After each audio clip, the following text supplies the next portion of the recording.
Okay, so Lee, you were closeted until you were about 20 years old. And if I'm correct, or read in your bio. 11 to 25, so 14 years. Okay, okay. So, what was that like, Lee, to be? Was it because you were afraid or insecure or both uh, that you didn't come out until 25? So it was a very, I mean, we didn't have the internet, right? We didn't Right. have mobile phones. Gosh, I'm making myself sound ancient. I remember my grandmother, remembered a time before there were cars on the road and it was like horses. And I thought, wow. And like, I remember like thinking, wow. And she saw the invention of microwave ovens and somebody on the moon and how crazy that her life had such transition. And then I'm talking about my, like, yes, in Yeah. high school, I didn't have a cell phone because they hadn't really been invented yet. Uh, so that's kind of wild to think about. That if I wrote a book about my high school experience, like fictionalized, it would be historical fiction. Because, Right. but yeah, Right. I totally write the books that would have changed my entire life had I read them or known any of that stuff back when I was a kid. My parents were immigrants, so they came to this country a few years before I was born. My dad is a professor, and he came on an educational program and then ended up getting a job in Philadelphia at a university there. And they kind of brought their what they had been raised with, right? The sort of homophobic beliefs of their parents, and my grandparents basically had to leave Poland and Russia and Hungary because of anti-Semitism, and they went to Israel, and that's where my parents were born and met. And then because of my dad's academic journey, they ended up coming to the U.S. And then my brother was born in Israel, and then I was born 5 years later here in the U.S. In Philadelphia, and Philadelphia, in living in the suburbs at that time, it was very homophobic. There were lots of gay jokes. I mean, that was the thing at parties. People would say the joke where the Jew was the punchline or the gay person was the punchline. There were no out gay celebrities. I mean, I suppose we had performers that were Elton John, Liberace. They were really extravagantly uh, there were there were examples of flamboyance, but that I found very confusing because I didn't particularly want to be flamboyant. I just was attracted to other boys at the time because I was a boy, Sure. and completely petrified about what that meant. And I think the scariest thing was my fear that I could do something to lose my parents' love. I remember being 11 years old and we were on a family trip. We lived in Philly and we were on a family trip to New York City. And it was a very hot summer afternoon and we stopped down in lower Manhattan and to get ice cream. Like my parents were really into art. So we were going to art galleries and then we stopped to get ice cream. And there was I remember things in retrospect that I understand now, but at the time I didn't understand it at all. There was like a neon rainbow in the window, which a little one, and I thought, oh, that was cute, but it Yeah, didn't have any sure. meaning for me. I didn't know that the rainbow was a gay pride symbol. Um, and then there were two kind of young 20 somethings working the ice cream scoops, and one was this woman in kind of what I now know is sort of a dominatrix kind of, drag, right? Like Right. she was like a leather bra and a whip on her hip and very tight leather pants. And there was this guy with a shirt off and like a leather harness with a circle, like a metal circle in the center and jeans that were very tight. And I was like, all about the guy. I just was like gobsmacked. And I was like, I want to grow up to be the kind of guy that this guy would flirty smile at. And I knew it all just suddenly clicked into place. And I was like, oh, that's what I want. That's who I am. And, we got our ice cream and I was just completely like floating on cloud nine. Like I'd figured things out and I was so euphoric and it was very innocent at the time I was 11. It was just, oh my gosh. Like I was just, and then as we walked away, my family started to laugh and almost like they were like, "Can you believe what we just saw? How weird that was!" And it was like, and the laughter and the jokes, mm, it was so horrifying because it made me feel like they would laugh at me if I revealed to them the truth about who I was. And so basically within 5 minutes, I went from the euphoria of understanding I'm gay and I'm gonna grow up to fall in love with another guy and we're gonna make a life to, oh my gosh, I can never say anything about this because my life would be destroyed and I don't know that my parents would love me anymore. So their response reinforced that fear that you had, that you could lose your parents' love uh, if they knew. And so you're walking out there and you hear them say that, and you're like, "See, I'm right." Is that kind of the Yeah, I reaction mean, you my had? dad had a joke that he would say. My parents were not religious, but we still went to temple occasionally, Yeah.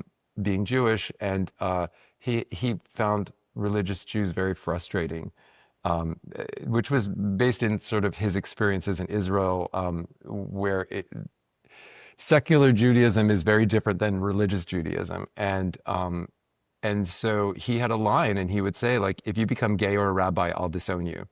And he said it jokingly. He said it Yeah. like a joke, but it didn't feel like a joke. Right. Especially because I thought, like, gosh, I think, I don't know. I didn't know at the time when he said that joke. I was probably 9. Um, but it's interesting. I mean, and then for a few years, I was kind of like, once I came out, I was like, yes, and my goal is to be a gay rabbi. Right. Right. Well, and you say you were 9, kind of when you were first exposed to that, I can see where there would, especially at 9, be a lot of confusion in that statement because you probably, I'm guessing, correct me if I'm wrong, but you probably, just because you kind of knew his stance on religion, you probably understood the rabbi thing just because of his views. So you're hearing one thing that is seemingly innocent, but it's being paired with something that is horrifying to you. And Well, so and it's you're a false equivalent, right? Like nobody sure, chooses to. I mean, like for our friends listening, I would say, do you remember the moment that you chose to be straight? Like right, there isn't right, that moment. You just sort of, it's how you're wired. And I think that when people are like, people can change, their sexual orientation, or who they're attracted to, because I think there's two things going on. It's not true. I mean, you can go back in the closet, you can lie, sure, um, but you can't actually change how you're wired. And I think that for the people that are like, absolutely, you can, maybe they're bi, right? Maybe they're right. attracted to both, and they can focus their attentions more in one way or the other. Um, Interesting. I've never I heard that take. I do think the word homosexual is not particularly helpful. And even the term sexual orientation, I think it kind of it like reduces being queer, which is I identify as gay and queer. It reduces us to just how we have sex. And Right, I think right. that the if we talked about straight people and we were like, oh, those heterosexuals, Yeah, right? Like, I mean, it I don't reduce straight people to just the fact that it's, the actual physical act of how they have sex. So right, why do we do it for us? right. So I've been trying to get this word homo lovable to catch on, There you go. because it's like I think that we should be talking about love, because I mean honestly the love that holds my husband and myself and our daughter together as a family is the same love that holds you and your wife and your kids together as Sure. a family. Yeah, So yeah, it's like I think that we're focusing on the wrong thing, and we do it because our culture, we do it in a lot of ways. We use words to manipulate how people feel about stuff, yeah. and we kind of go with those words without really stop pausing to think, like, is this actually helping or is this sort of prejudicial in how we're even talking about it? Yeah, yeah. You don't hear people saying, "Oh, those straight people." You know, it's yeah, yeah. You make a great point. We're going to talk about your writing and your books in a minute, but before we do, I want to get your just as a, not necessarily as a writer, but just as a person. What are your thoughts on the short and long term impact of book banning? Okay, so thanks for asking. Yes. I think that as someone who has had books on these challenge lists and whose books have been banned, and I just had a book cited in some protest thing, it's not about the books. Okay, that sounds weird, but go with me on this. When we talk about book banning, there's all this rush to be like, look at these 10 books. These are the top 10 books in the country that have been most challenged and most banned. That's not the point of the book banning. The point of the book banning is to create a chilling effect that makes librarians and teachers afraid to bring in any books that have representation of anybody that's different from sort of like the straight white people in power. And, you know, that is really the goal of the book banning. And my day job, I work for a nonprofit called the Independent Book Publishers Association. And we're hearing from some of our publisher members that their sales to schools and libraries, because they focus on books about like Black history or Indigenous people or queer stories, that their sales are down half, like 50% to schools and libraries. And it is also a manipulation of words to say that a book that has, you know, one guy walking down the street with his arm around another in a street scene in Babies Everywhere. This was one of the books that has been challenged. It's this adorable book, and it's just a street scene with lots of different couples, but there's one guy with his arm around another guy. They're fully clothed. They're walking down the street, and that's called pornography. They're calling that pornography. And if they call it pornography, then they can say, oh, this is bad for children. But the existence of lesbian people and gay people and bisexual people and trans and intersex and gender nonconforming people, that is not, our existence is not the issue, right?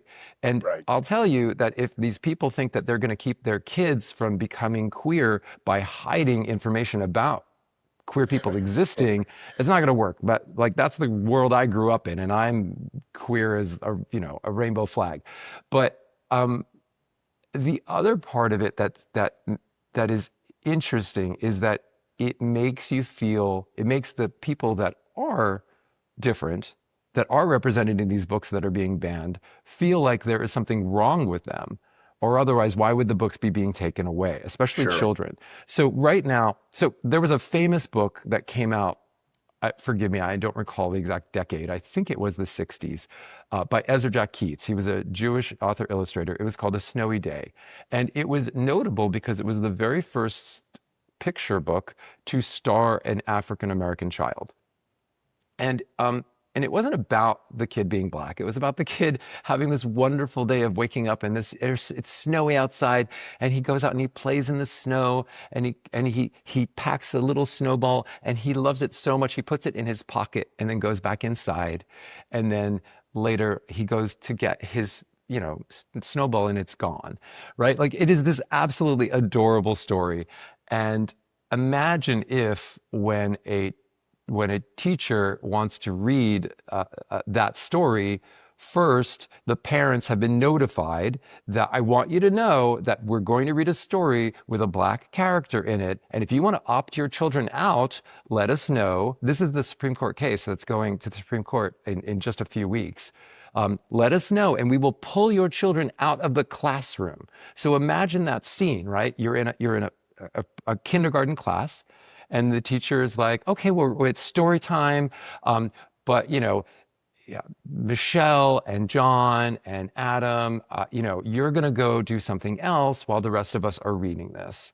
So what is the message that's sending to these kids, right? I mean, they think it's something toxic. It is this Right. absolutely adorable story. There are Right. 9 children's books right now that are going to, in the Supreme Court case, and the opposition is arguing that even letting kids know that these kinds of families exist, that a man can marry another man, like my family, right? Like I've been with my husband for 28 years. Our daughter's 21.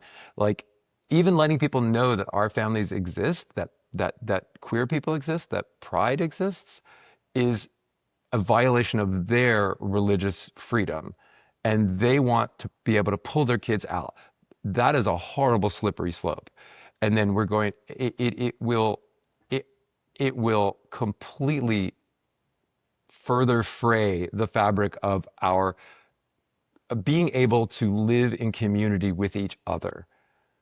And I'm nervous about that because I feel Sure. like the point of the book banning is to build a bigger closet and shove everyone different back in it. When people are talking about, making America great again, great is almost a metaphor, a euphemism for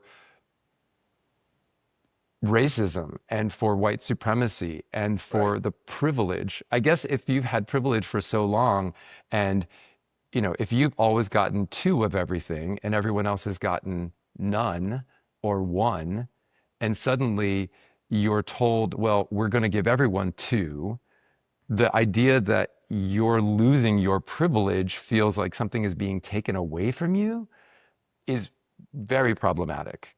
Yeah. And it, it, it, it is a That's very only fraught and slight. upsetting moment.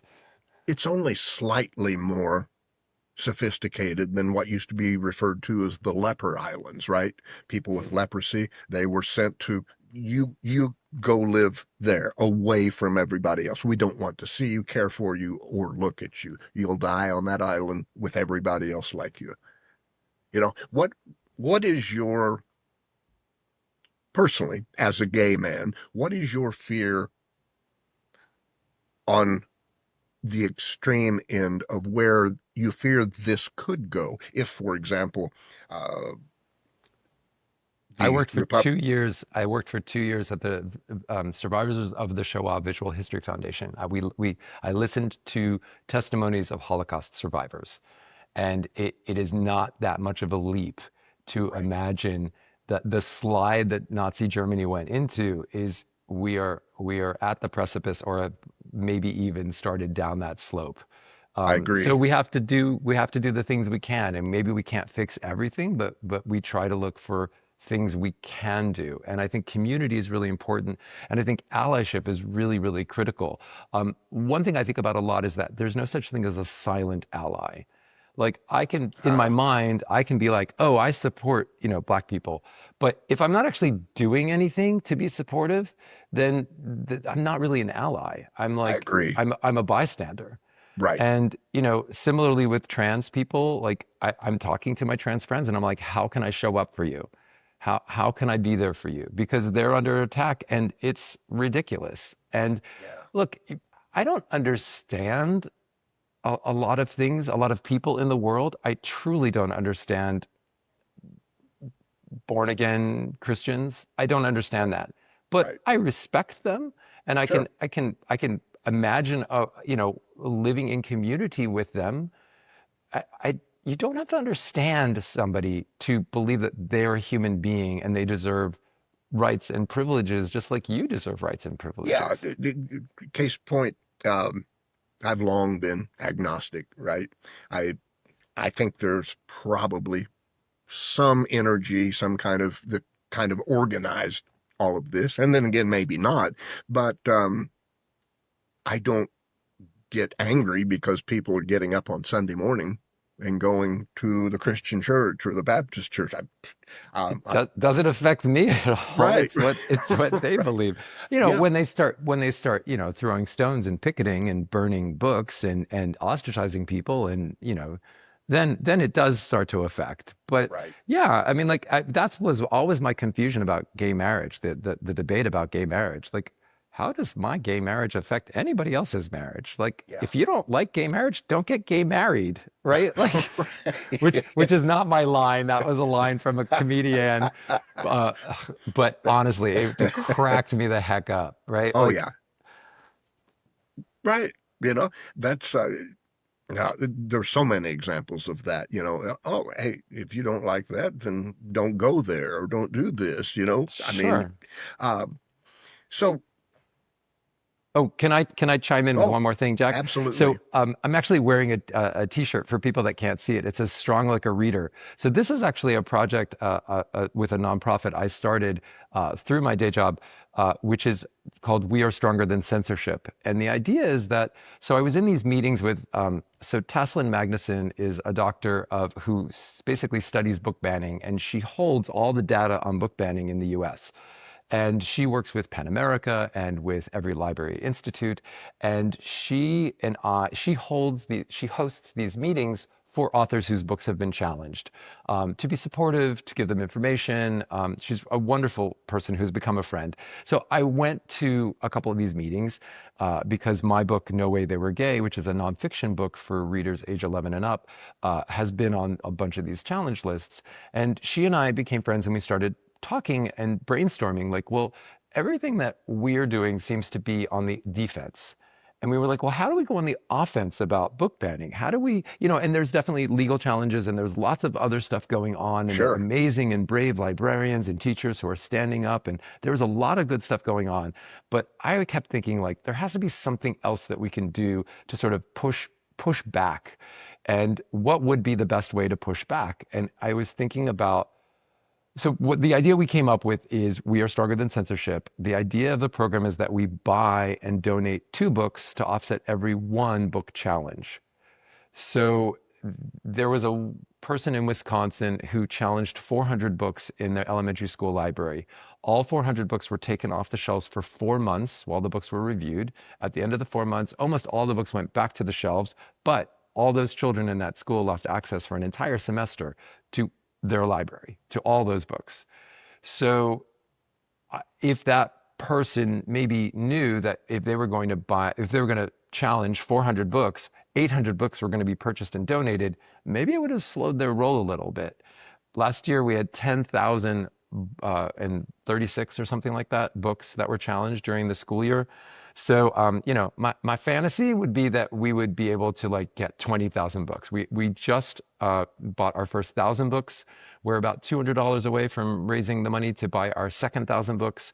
And the Nice. the other part of the program that I think is cool is that independent publishers, that's the day job I have, they're driving a lot of the diversity, especially in children's publishing. They're taking risks, they're mission driven. So we wanted to highlight that too. So we teamed up with 20 different independent publishers.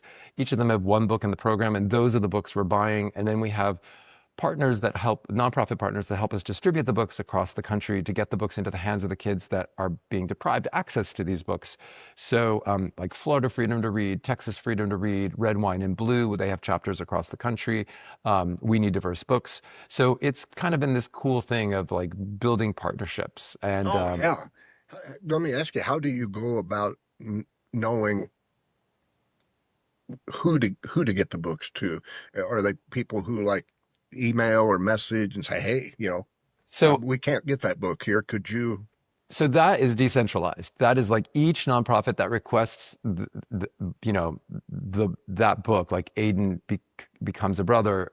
Like everyone that requests that book, they're telling us, oh, there's a fair we're going to give it out to, or we're going to, I'm a teacher. We have a Gotcha. network of teachers that are going to give it out. Like everyone is kind of like we don't need to control that. Okay, But perfect, it's fun. perfect. Like we kind of take donations. $16 donates 2 books to offset 1 book ban.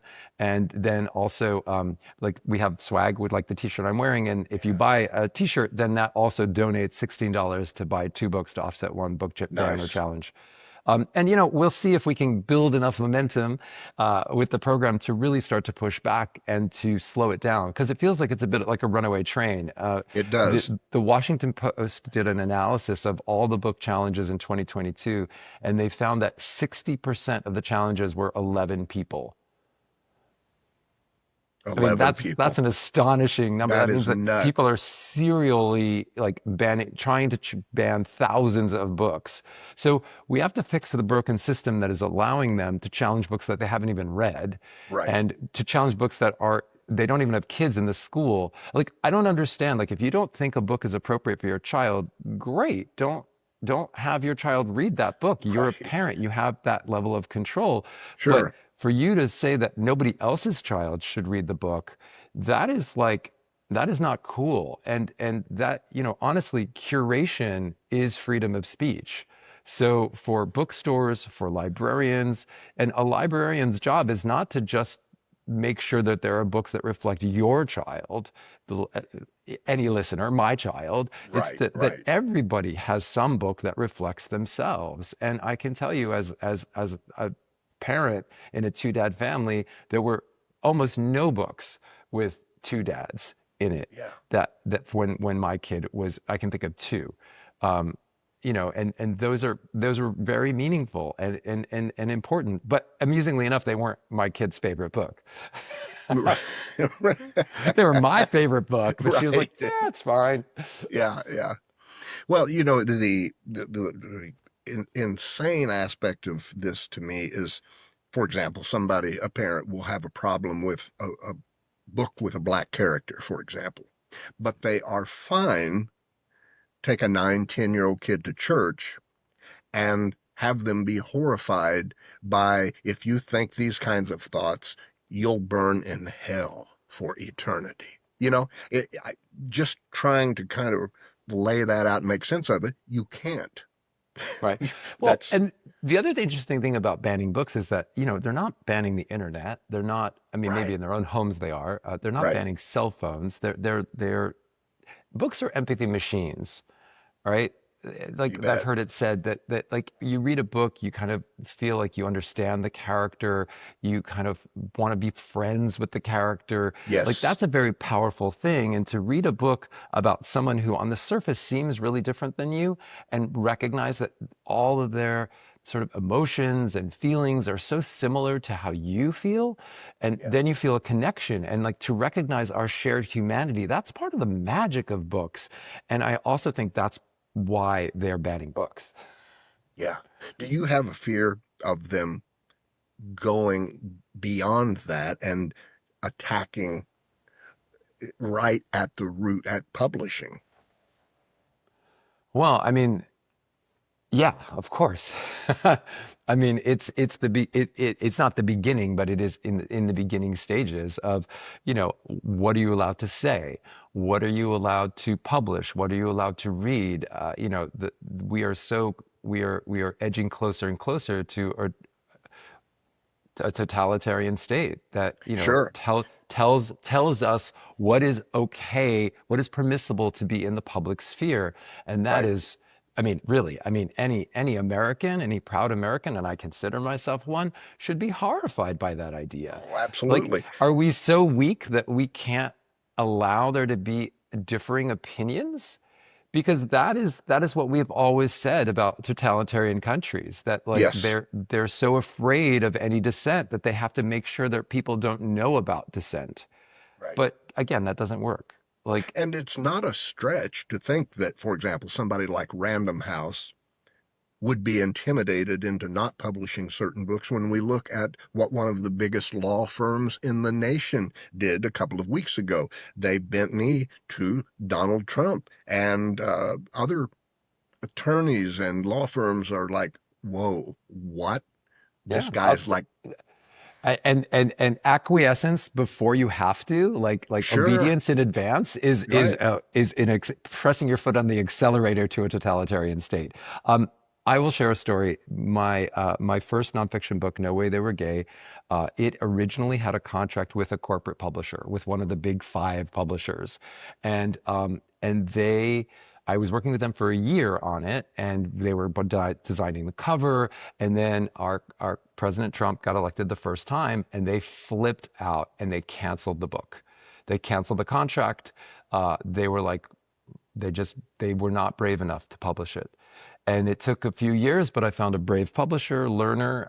Shout out to Learner, and it got published. And it came out in 2021, and there's Abraham Lincoln on the cover, because there is a mountain of primary source evidence that Abraham Lincoln was in love with this guy, Joshua Fry Speed. And the other people on the cover are Eleanor Roosevelt, a mountain of evidence she was in love with Lorena Hickok, Mohandas Gandhi, a mountain of evidence that he was in love with Herman Kallenbach. And this is Wewa, who was a member of the Zuni people, and they were third gender. And that was kind of considered a scandal in Washington when it broke, when the news broke, but it wasn't a scandal because that's just part of how their culture organized people.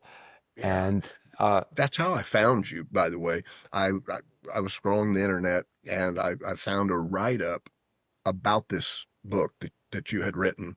oh, cool. And I've always been somewhat of a history buff. And so that's the aspect of it that caught my eyes. Like, wow, I haven't seen anybody else write about this topic. And then I immediately was like, wow, what a great vehicle to educate. What a story about real people, and not just real people, but people that we've kind of held up on a pedestal for Right. decades. People we think we know, right? I was Right, like, what? Abraham Lincoln right. on the penny on Mount Rushmore? What? Yeah, How could no one tell me this? And sure. I also feel like nonfiction gets a bad rap. I feel like history also. I mean, I thought history was really boring when I was in school because it was just like names and dates to memorize. I'm not much of a memorizer. But when I started, when I was first told that Abraham Lincoln was in love with another guy, I thought the person was full of it. And I was like, yeah, right. Um, and but I went to the library and I got the letters. And so I had mentioned we'd started this conversation. We're talking about me being in the closet. So I dated girls for a long I time. was going Like, to ask you that. Yeah. yeah, yeah. I mean, and apologies to all the girls I dated. I'm very sorry. It was not going to work out. But I remember hoping it would, and hoping that the feelings I imagined I was supposed to be feeling would come, and they didn't. And I finally got honest in my 20s, and at 25, I came out to my parents as well as the rest of the world. Uh, and there is a line in a letter that Abraham Lincoln is writing Joshua. So Abraham and Joshua lived together for 4 years in Springfield, Illinois. And then Joshua leaves and goes back to Kentucky to get married to this woman named Fanny. And then Abraham writes him a series of letters in that year of and one of the lines in that letters is, "Are you now?" So when I was dating girls, I judged it to be the right thing to do, but I didn't feel it. Gotcha. Right? I mean, my parents wanted me to do it. My society wanted me to do it, but I didn't feel it, and I knew what I was supposed to feel because we got all those love songs and all the straight romances. I Yeah. didn't feel anything. So so I wasn't much of a student of history, so I get this book from the library, and it's called Joshua Fry Speed, Abraham Lincoln's most intimate friend, and I'm like, intimate, that's interesting, but okay. But I literally didn't even look at the book. I had the book in my hand. The first half of the book was this sort of essays and explanation and stuff, and I was like, boring. I go to the back, and I go right to the primary sources. The whole back half of the book are the letters, are the reprints of the letters that Abraham wrote Joshua. We only have like one letter that Joshua wrote Abraham because ostensibly Mary burned them all. But anyway, so I'm reading this, I'm flipping through it, right, kind of Yeah. randomly, and I land on this page, and in it, Abraham asks Joshua, "Are you now in feeling as well as judgment, glad that you're married as you are? From Gotcha. anybody but me, this would be Yeah. an impudent question not to be tolerated, but I know you'll tolerate it from me. Please answer me quickly. I feel very impatient to know." I got goosebumps. I was so like freaked out because that is exactly how I felt. And here was this letter from the 1800s from Abraham Lincoln, basically articulating how I had felt. Right. And I was Validated like, your in that feelings. moment, I was like, holy shit, I think it's very possible that Abraham was in love with Joshua. And that got me on this whole amazing roller coaster of like learning and trying to figuring out what's the legacy that queer ancestors offers me and everyone else. And Yeah. I got really excited. But then again, I wasn't much of a kid about history. So I wrote a novel about a kid that discovers the letters about Abraham Lincoln. And it's called Queer as a $5 Bill. And that was I crowdfunded it. I couldn't get a publisher to do it. So I crowdfunded it and published it myself. And then I still had so much research on Abraham Lincoln. I thought, well, this could be a cool nonfiction book. But then I thought, would I want a nonfiction book just about Abraham Lincoln? Sounds kind of boring. And then I thought, well, I was collecting stories, collecting, about Eleanor Roosevelt and about Gandhi. That totally blew my mind. Yeah. And then I was like, well, maybe that's the book. Maybe the book I want to do is a book about how, like, we've been tricked into thinking that history is only the stories of straight, white, rich men. Right. And it's not. There are so many other stories. And maybe that's the story I want to tell, the story of men who love men and women who loved women, people who love without regard to gender, and people who sort of lived outside the gender boundaries of Yeah. society. And that's what No Way They Were Gay were. And then I just followed up. It's a series. And so just last year, I came out with The Gender Binary is a Big Lie, which is also from Lerner, which kind of goes into a lot of fascinating things about how gender is this sort of the gender binary is, as much as our current administration is confused about it, it is not, it is not a debate. We know that other cultures celebrate gender and organize gender very differently than we do. And even in our culture, 1.7% of people are born intersex. So to say that there's only two body types and there's only two, ways to live your life, and to say that gender as a word is a bad word, it's beyond, it's beyond stupid. It's evil because it's hurting people and it's made trans people targets. And we are so quick to celebrate diversity in nature. Look at all the beautiful flowers. Look at all the beautiful butterflies. Look at all the beautiful birds. But as soon as there's more than one kind of way to be, or two kinds of way, two boxes to be a human, we're like, oh no, that's terrible. Like, what are we doing? We are part of nature. Humans are part of nature. So it should be no surprise that we have so much diversity. And there's so much diversity. I learned the most shocking thing in doing the research for The Gender Binary Was a Big Lie was that my own tradition, Jewish tradition, celebrated and honored like at least six, if not seven other genders in all. So there was like male and female, and then there were like all these other genders, tumtum and ilonit, and basically things that stood for like intersex or non-binary, trans. There's a trans poem from the 1300s in this book. Like, it's so amazing that, my own culture, which I was raised, in the suburbs of Philadelphia, to believe that there were only two choices. Like, but it turns out like there's all this analysis in Jewish tradition. There are these books that accompany the Bible, the Old Testament, that are commentaries and analysis. And in those books of commentary and analysis, there are over 1,600 references to other genders. And that's over a Interesting. period of 1,600 years.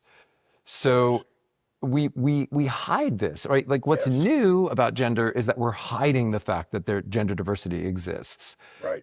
And actual gender diversity doesn't exist. We look at this and we're like, oh well, this didn't exist in our grandparents' time. Yeah, it did, and actually more so. Maybe not as publicly, but and there have always been people who have there's so many cultures that look and celebrate gender differently than we do, and then there are also so many individuals that have lived outside the gender binary within cultures that said the gender binary was the only two things possible. So that's been really exciting to sort of unpack and explore. And again, it's like trying to do books for kids that don't feel like medicine, that they're more like, oh, interesting, empowering, chocolate. Absolutely. Interesting. Let me ask you this question. This is it's kind of it's not a question so much as just kind of getting your feedback. I think anybody who follows me on social media or has for any length of time, 6 months or more, is very clear that I'm a fierce defender of the LGBTQ community. However, I'm also somebody who's not afraid to post things to challenge ideas, to get some dialogue going and get some feedback.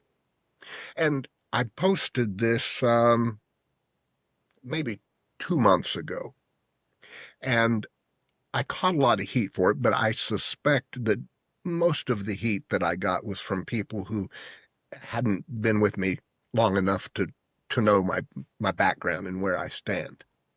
But I just want your feedback on this. My suggestion was, and it started out to be just a purely political comment, right? But then I realized, well, you can't really separate the two.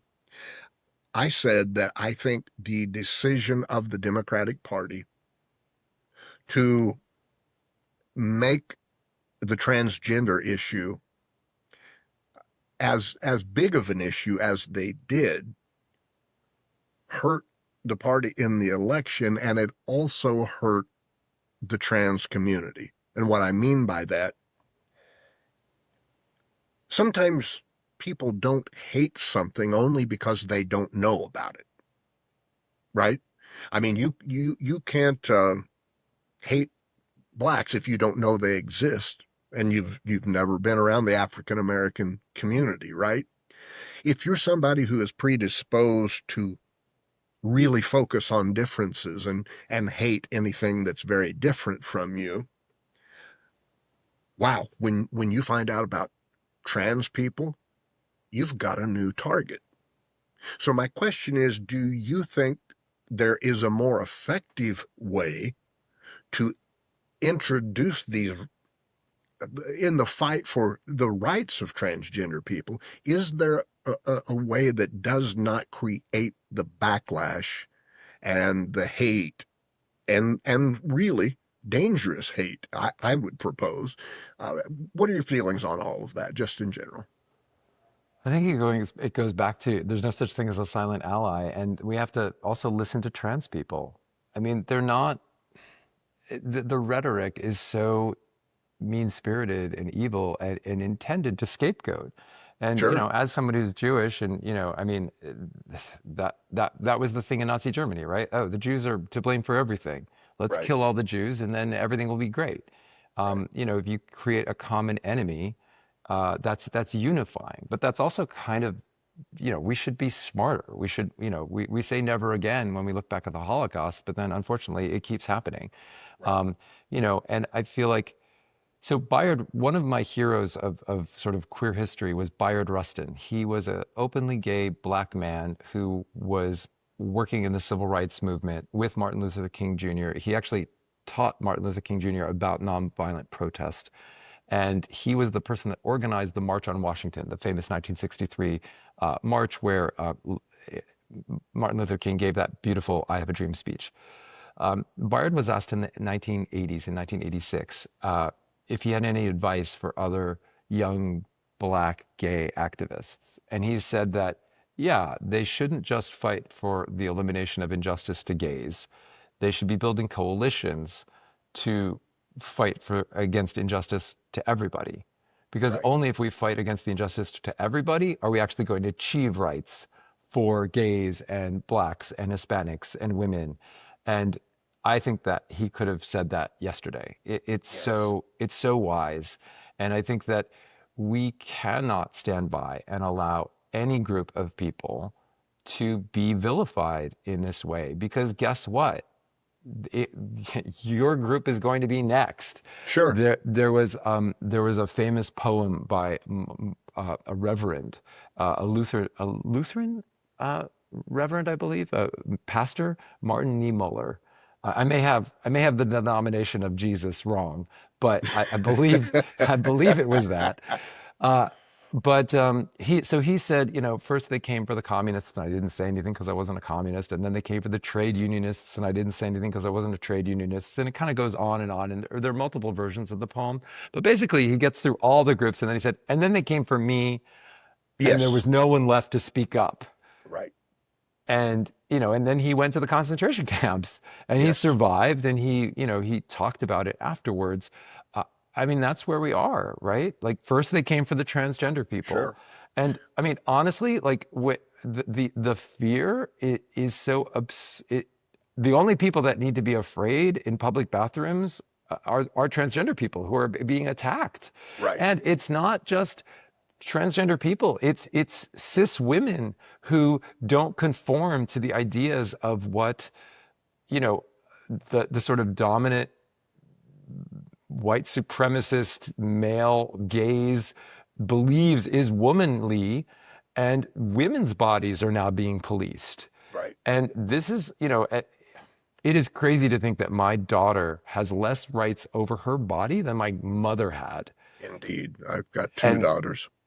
that's scary. And I actually know people that have daughters that have moved within the United States to other states because they want to make sure their daughters have autonomy over their own bodies. Oh, yeah. So, and I think that we're going to see more and more of that.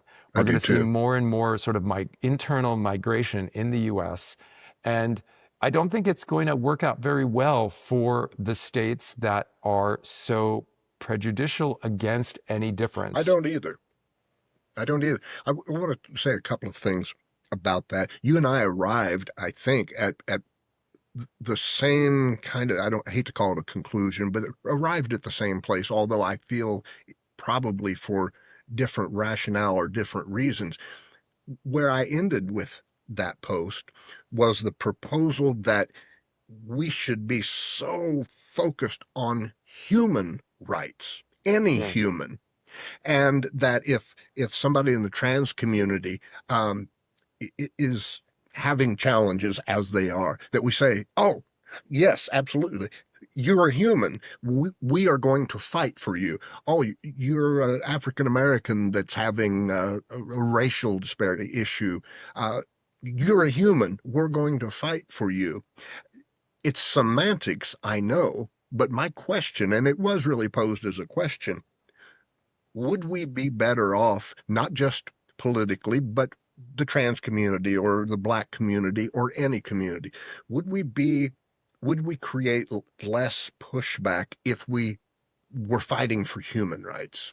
Now, I mean, I think we have to say trans rights you are do. human rights. Okay. Women's rights are human rights. Oh, Black leave that. people's rights are human rights. I think that the You think we danger of need to what, label the, yeah, or I state think the group? the danger of what you're proposing is this sort of like, in the response to the Black Lives Matter movement, which was, sparked by the murder of George Floyd Right. yes, just one more murder in a long, long line of police murders of black bodies, of black people. Yeah. The idea that, the sort of the clapback to that by sort of, the patriarchy was, oh, all lives matter. Gotcha. I believe, and I'm white, I can't speak to how black people feel, but what I've been told by friends and acquaintances in the black community is that that feels like a negation of their self-determination to not be murdered, Right. right? To be like, oh, well, all lives matter. Yes, of course all lives matter, but all lives are not being murdered by policemen in broad Sure. daylight, right? You Like make a good point. black people's lives, black people are at Right. risk. So black lives are black rights are human rights. Yes, we can fight for that. Trans rights are human rights. We can fight for that. But we shouldn't be closeted about standing up for minority groups. And we shouldn't be fooled that a minority group is only worthy of rights because they achieve a certain threshold of like, oh, well, you're 2% of the population. Okay, Right. you get your rights. If there's one person in a billion, we should be fighting for that person's rights. Because yes, we should be fighting for human rights for everyone, but we can't be afraid to say it.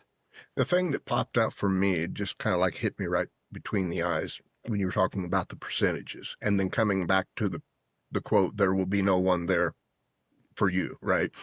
Um, yeah, because in that quote, it's talking about an individual, right? It's talking about they may come for you, not necessarily your group, but you as a person. You might be in a group that represents 0.25% of the population, but they identify that tiny group and then come for you. So that makes more sense to me in that we do need to mention the group, the label, LGBTQ, Black, because it sometimes can come down to just a handful of people or one.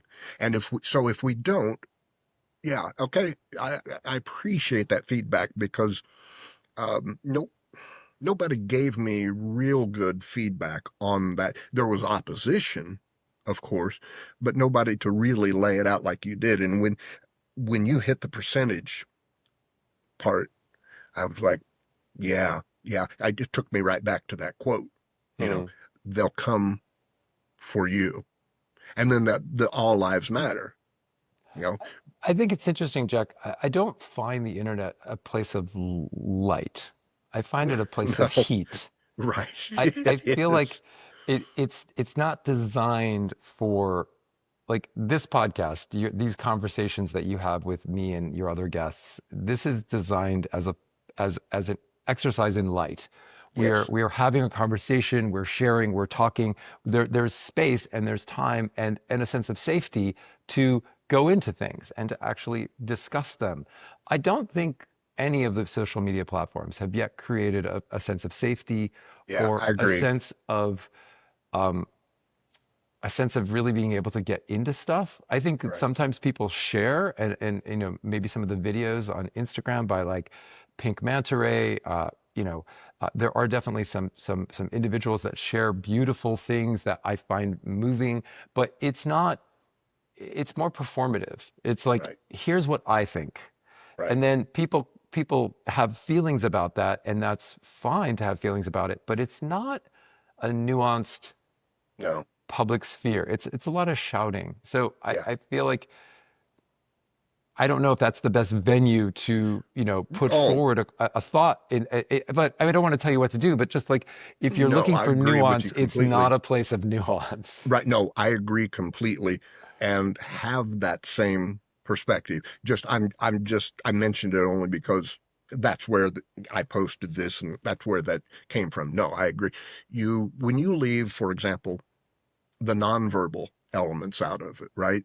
When you are watching me, when I'm talking or asking a question, me watching you, there's so much information hitting us on the unconscious level that it just it facilitates this exchange and understanding that social media just can't do, you know. Yeah, So in closing, what are first of all, if you want to talk about some of your other books or mention the names of those books, and then I've got one more question for you. sure. So I have the nonfiction series. I mentioned the Queer as a $5 bill, which is my sort of uh, take on a teen discovering the letters of Abraham Lincoln and deciding he's going to out Abraham Lincoln to change the world, and it kind of blows up in a big media firestorm. This is another YA novel I did. It's called A Different Kind of Brave. It's sort of my gay teen James Bond movie remix, Cool. wanting to kind of pay homage but also critique those movies and kind of centering two gay guys that have to save the world and they fall in love. And then I have a bunch of picture books.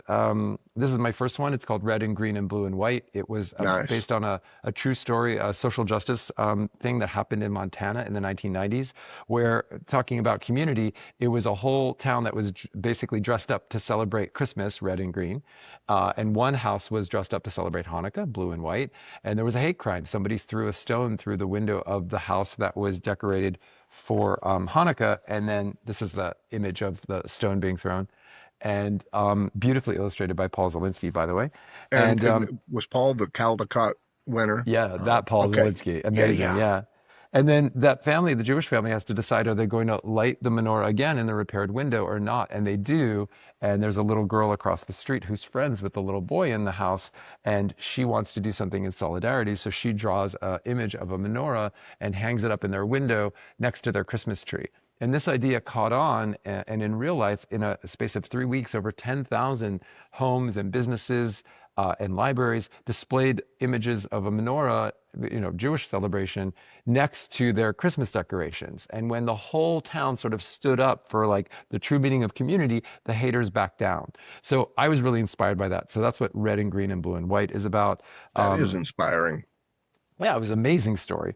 And then this is also inspired by true history. This is called Love of the Half-Eaten Peach. And it's based on a story I learned when I was doing the research for No Way They're Gay. I discovered that in pre-unified China, 2,500 years ago, there was this guy, Duke Ling of Wei, and and there was a guy that he loved whose name was Mizizia. And they're walking through an orchard, and Zizia picks a ripe peach off of a tree and starts to eat it. And halfway through, he stops and he gives the other half to the Duke. And the Duke makes a really big deal out of it. And ultimately, uh, that captured the imagination of people at that time so much that for over 1,000 years, the way they said gay in Chinese was love of the half-eaten peach. And I thought that demanded a really like epic retelling. So I did a Sure. sort of fairy tale version of the story where the young they're young boys growing up together and they become teens, and basically there's a riddle. The kid that's going to be the ruler, that future Duke Ling of Wei, is told that he has to find something perfect. He has to understand perfection if he's going to be a ruler, but nothing is perfect. And so Juan sets, Zizia sets out on this epic quest to find something perfect. This is one of the spreads, beautifully Yeah, illustrated by that's J.Ting it Chen, is. and sets out to find something perfect. And what he finds is a peach, and then comes back to the palace and saves it and shares the peach. And and then, of course, the kicker is that it was not the peach that was perfect; it was the sharing of the peach, because Beautiful. that's what love is about, right? Yeah. And then I have another picture book coming out in June. It's called Like That Eleanor, and it is a story about a little girl with two dads. This is my first picture book with two dads. I'm very excited about it. Although now my Nice. kid is a bit aged out of reading picture books. She's 21, but I finally got one. And it's about a little girl named after Eleanor Roosevelt, who sees unfair things happening in her school, and she doesn't know what to do. And her dads tell her stories about Eleanor Roosevelt, because Eleanor Roosevelt did some really amazing things as an ally. One of them was that when she became first lady, women reporters were not allowed into the press conferences that the president was giving, her husband, FDR. So she didn't think that was fair. So she started her own weekly briefing meetings that only women reporters were allowed to come to. So Yeah. what that meant is that all these news outlets had to hire women reporters so they would have access to the first lady's meetings. That Fascinating. that is pretty cool. So It there's a bunch of is. those Yeah. stories in this book, and then ultimately inspired by Eleanor Roosevelt, the little girl does figure out how to make things a little more fair just in her classroom and on the playground. And I'm pretty excited about this one. This is coming out from Cardinal Rolls Press, and it's illustrated by Kelly Mangan. And then I have one more picture book coming out in 2025, and that's a bit of a silly uh, book about Hanukkah. It's called Banana Menorah, and it's actually, oddly enough, also inspired by a true story, but from my life. When my husband and I started dating, we went on a trip and like a vacation before our daughter was even born. And celebrating Hanukkah is really important for me, like lighting the candles. It's just, it Yeah. feels like uh, it's a tradition that really resonates for me, because it's kind of celebrating religious freedom and being proud of who you are and being Right. authentic. And so I had packed the candles, but I completely forgot to pack something to put the candles in. I didn't bring the menorah. And we were staying at this hotel, and we had a kitchenette, and we were going to have breakfast, but there was nowhere. I mean, it was nighttime. There was nowhere to get a menorah. And so, but we had breakfast stuff. So I took a banana and I peeled off one bit of it, and I stuck the candles in the menorah, in the That's banana. too cool. So the book is called Banana Menorah. And it's kind of about creativity. And also, that little girl in that book has two dads. So I got two Yeah. of them. That's awesome. Yeah, the banana, that I love that story. It's like we're going, but I see that theme so much in your work with writing, with publishing, or in that case with celebrating. When you run into obstacles, you find your mind goes into, okay, I'm still going to do this. I'm just going to find another way. Is that Mm. kind of Yeah, a that thread feels through you? very, very on brand. Also, I think being authentic, right? Like celebrating your authenticity. I read a beautiful quote by Carol Boston Weatherford recently. She's a brilliant author of books, a lot about Black history, and she was saying that knowing your history is generational wealth. Mm, And she was talking about it in the context of Black kids knowing their history, and that's right. generational wealth for them. And it really resonated for me, because I thought, yeah, that's how I feel about the books that I write. Like knowing that there were men who loved men and women who loved women and people who loved without regard to gender and people who lived outside the gender binary. Like that is generational wealth that I'm able to pass on to all the kids that get access to these books. Absolutely. When you write the books that you said would have been very helpful to have when you were young, do you sometimes find that you step into that younger you and are writing from his perspective and his feelings? I mean, yeah, I think that I have an internal age of, I have a lot of internal ages. I Yeah, definitely have like me at 6 and me at 11 and me at 13. right. Um, the joke among a lot of my writer friends is that's like at our age of arrested development. Like I settle back into that age of like, Right. I'm bored. I don't want to read anything. Oh, okay, this is interesting enough to read, and I have Right. to kind of like clear that hurdle internally, I Yeah. think. Well, listen, I, I could, we, I promised you we'd do it shorter, but you've been such a fascinating guest.